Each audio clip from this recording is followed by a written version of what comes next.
here on the grounds of Appalachee High School in Winder as we speak.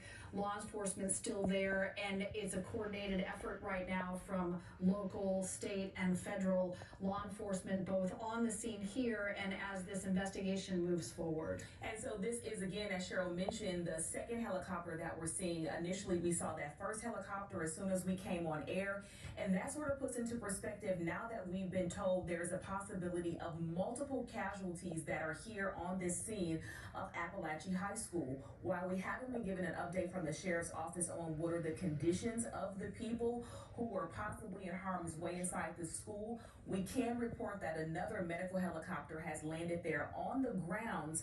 The good news here, if we can pull anything out from it, is that one suspect is in custody. So with that, it appears that the danger is over, and now we are in response mode, trying to see the conditions of the people who possibly need medical help.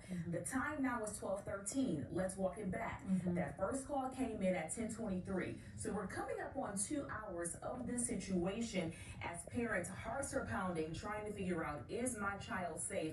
That is the number one priority right now. We see one big group of students in the stadium, and it seems like they're forming a line, Cheryl. As we know, they've been given the all clear to be released now to their parents. And as you were saying, I think it's so important what you're pointing out here, Aisha, is like pulling the parts that are encouraging and maybe messaging that things are moving forward in terms of, one, the information we're getting that there is a suspect in custody, and then we've talked about at length now just what it means when there is that all clear for people to come onto campus and for these students to be able to leave campus. Now, we've been watching as this been unfolding here for an hour or more. That is a long and at length now just what it means when there is that all clear for people to come onto campus and for these students to be able to leave campus. Now, we've been watching as this been unfolding here for an hour or more. That is a long and tedious process. One, because you see in the distance on the top of your screen up there, all of the cars kind of waiting to get in to the school campus. We saw some parents just get out of the car, walk across the field. They're not going to wait to be able to drive up. They just want to go see the kids.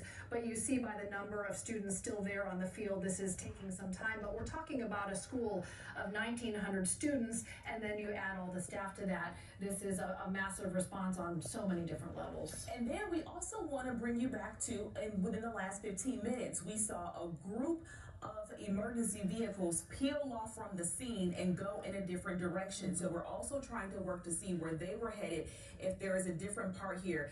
You guys are watching this live with us. We're getting this information and bringing it straight to you as it comes in. We're kind of leaned over here on the scene because Chopper is trying to zoom in to give us more of a view to see what's happening there on the ground, because we still don't know what phase we're in, right? So about 1,900 or so students at Appalachee High, so it's a pretty big student body, and you can see the number of cars there, students and staff cars, people who would have shown up for a typical Wednesday school day, but this day is turning out to be anything but typical. If there's out right here after this deputy. Hurry up now, come on, let's go. What the? We got a whole school to get evacuated, people. Come on now. Far left, far left. Just move with purpose, come on. Let's get the dead end when you get there, guys.